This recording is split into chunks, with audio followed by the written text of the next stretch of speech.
Welcome back guys for another tutorial on HTML and CSS. For this lesson, we are going to look at how to make a button interactive by adding CSS properties, and then how to style a container to make it look like semi-transparent. Also, we're going to be looking at how to add an image as a background for a container, and last but not least, we'll be looking at how to align text inside a container. Okay, I started this project to help absolute beginners to get some basic knowledge on programming, as others have helped me in the past when I was a beginner. So I'm hoping to share the knowledge and lessons learned with you guys. So please do not forget to subscribe to this channel and support this good cause. So let's just dive into the lesson for today. Let's have a short refresher before we head to the coding session. In the previous lessons, we had seen how to apply styles to a particular element in a CSS document. You can set an identity to your element by giving it a class name or ID. But what if you want to target a particular element inside a div container and apply styles to it? You can do this by chaining this class with the element type like so in the CSS document. So you start with a dot followed by the class name that you want to target and the element type that you want to apply this particular style to, right? So here we got a h1 example. We are applying a color, blue color to the h1 tag, and here we are targeting the P element, the paragraph element, and applying a purple color to it, right? So with that said, let's see how to make a button, the buttons interactive. Let's say example, you want to move a mouse on a particular button and you want to apply a particular style to it. For example, to make it to change into a different color or resize or become bigger so that it looks nicer when the user interacting with it, or add a different style when the user clicks on it. How do you actually going to do that? So you can use this hover selector. Hover selector is the particular property that lets the HTML document to select the element that the mouse is interacting with. So when the mouse moves over a particular element, it detects, okay, this element is actually having this hover status. So what should I actually do with it? So um, so in the CSS document, you apply the style by having the semicolon and followed by hover, and you apply this whatever style that you want to have for the hover status. So the default, previously you have written the CSS styles, right? So this is going to be the default uh, set of styles that's going to be applied in a normal status. Then you have this another set of uh, styles, CSS styles with the hover selector, and apply this different set of CSS styles so that it can be applied when the element has the hover status. So we'll be looking at this later on the coding session, so that you can actually understand it better. Same goes for the click event. So when a mouse actually clicks on a particular item, element, or button, it assigns an active funds to it. So active is another selector to target the element when the mouse actually clicks or interacts with this particular element. Same as before, you actually apply the active selector using a button, then after that followed by active, then you apply whatever styles that you wanna. For example, when a button is clicked, maybe you want to change the glow settings, maybe you want to change the shadow effects. So you can actually have different set of styles for hover, different set of styles for active. Next, see why we use shadows. Most of the elements that we create in the HTML documents are flat and does not carry depth. To differentiate a clickable item with non-clickable items, elements such as buttons, links, and so on, we would add shadows so that it stands out from the rest. Another reason that we add shadows for elements is aesthetics, so that it looks nicer. We do this by adding a property called box shadows. Box shadows property used to add shadows to a particular container, and it has 4 properties in it: H offset, V offset, blur, and color. H offset stands for horizontal offset. When a particular shadow is applied, let's say you are applying 2 pixels horizontal offset, so that shadow will be pushed to the right side of the element by 2 pixels. Same goes for the V offset. V offset stands for vertical offset. So this shadow will be pushed 2 pixels downwards when it's a positive number. And you can actually reduce, push it to top or push it to the left by having a negative number as well. And you add the blur quantity to make it more blurry by increasing the pixels on the blur parameter. Then you set your colors over here. It can be black or any other colors that you want to have, right? Next, we're gonna the background property of an element is used to define a background effects of the container or button or so on and so forth. So you can add images, you can add patterns, you can add colors as a background for an element. One would use background images to set the URL of the image. Then we use the background position to actually position the image inside the container, whether it's going to be a top, it's going to be centered, or it's going to be aligned to the bottom. So we set this by having the background position set to this top, bottom, or center. Same goes for background size. This actually sets whether defines whether this particular image is going to fill up the whole container, or is it going to be contained inside the container. So we're going to be looking at it in the coding session later. So background repeat is the property to set whether you want to tile the image inside the container according to the size or not, whether you want to repeat it or not. Last but not least, text formatting. So let's say you want to align text to the left side of the container. So you'd use text align left, center for center, right for right. And in case you want to justify the text like how you do in Word document, so that it looks nicer, aligned straight on the right hand side. So you can use a text align justify. So let's go into the coding session. So open up your previous project. I'm going to close this because I'm going to open this as okay. So this is what we created on the last session. So we're going to be adding interactivity for this button. We're going to be adding a background image for this container, and we're going to have like a internal container that is semi-transparent. So let's look at the code. So you go to the index.html first. So we're going to be putting another div inside this. H1. Okay.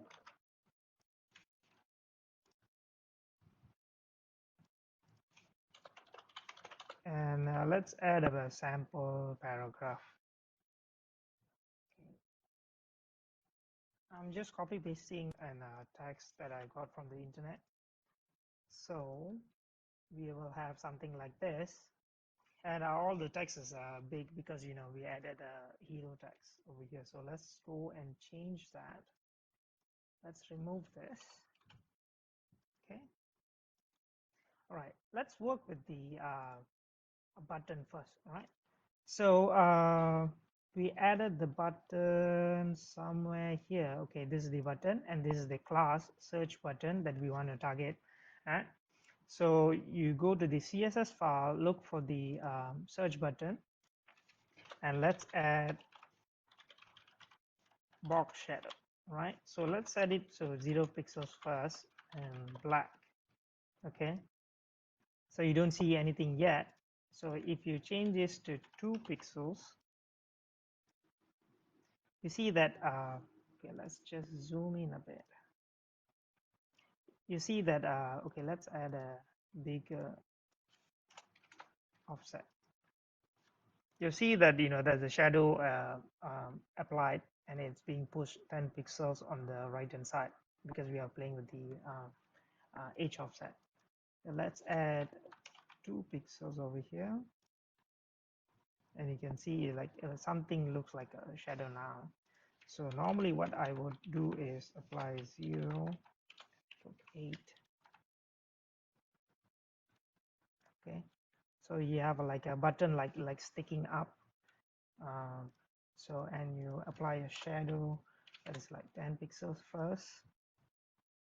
Okay, that looks more like a button right now. So let's add the hover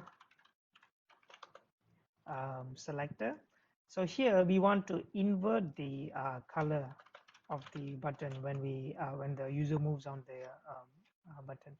So let's look for the let's take the yellow color and let's set the background color to black.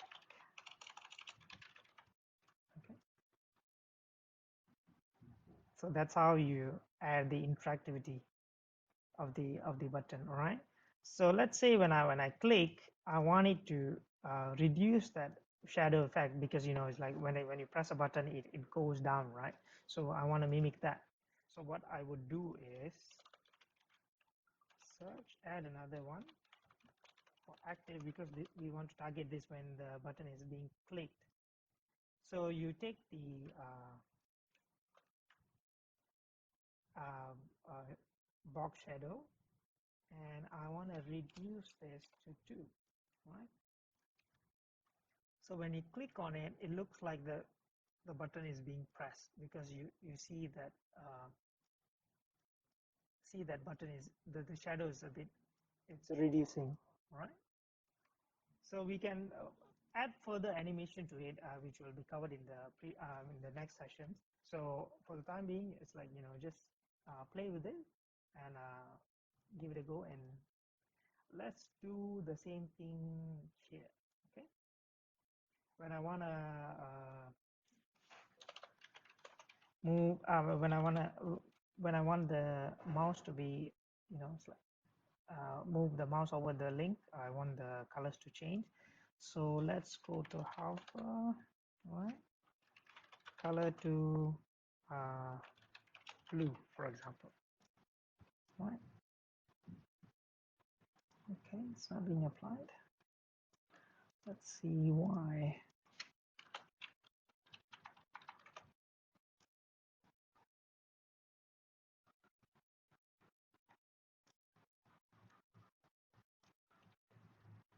Okay, or just have to refresh.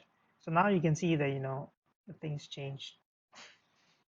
Let's say I want to change that pointer to a different star. So you can put cursor pointer.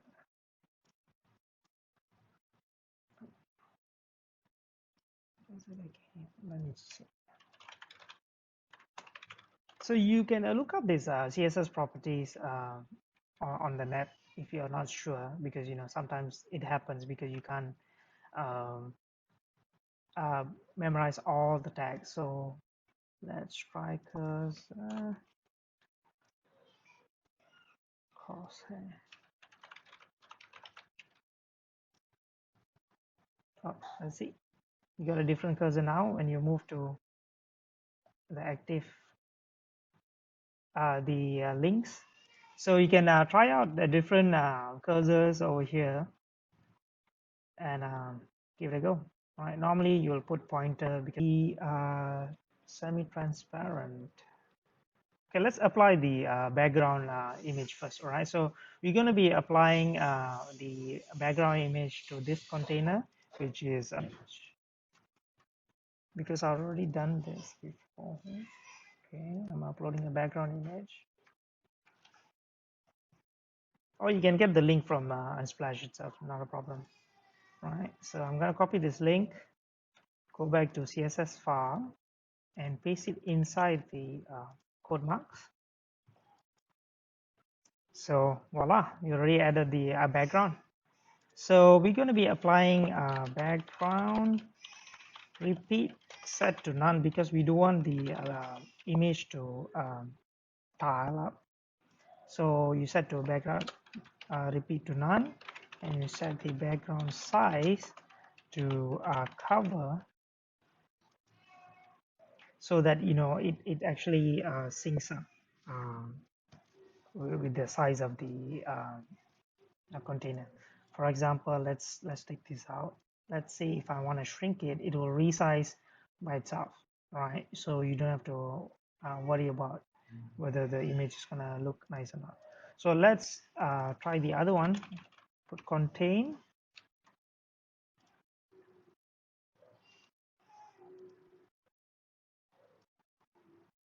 Now you see that the image is trying to adjust the size according to the container size, which in this case the height takes the precedence. So that's why you got like a wide gap over here, because the image is not stretching automatically. All right, so for the contain size you will have this problem. So normally we will use cover. Let me just put it back. Okay. So normally we will just use cover, right? We already applied the background. So let's, in the previous step, we already added a container around this tag. So let's go and give it a class. Okay, so it's already sitting inside hero tag. So we can actually remove this if we want to. Not a problem, right? So we can actually target hero tags, right? Okay, I think we already have class. Okay, all right. So you set background color to RGBA. Okay, in the previous lecture, I already told you how to get the color hex. So I'm gonna set this out of memory. So because 255, 255, 255, 255 is it's white color. Then you add the transparency at the back, so from ranging from 0 to 1, right? So if you can see, the background has been added, right? And you can change the transparency level by changing the the pointer. So let's set it at 5, right? Okay, right now the text is actually too big, so we're gonna remove this font weight. Okay, that's a bit nicer. So, and we're gonna add some padding.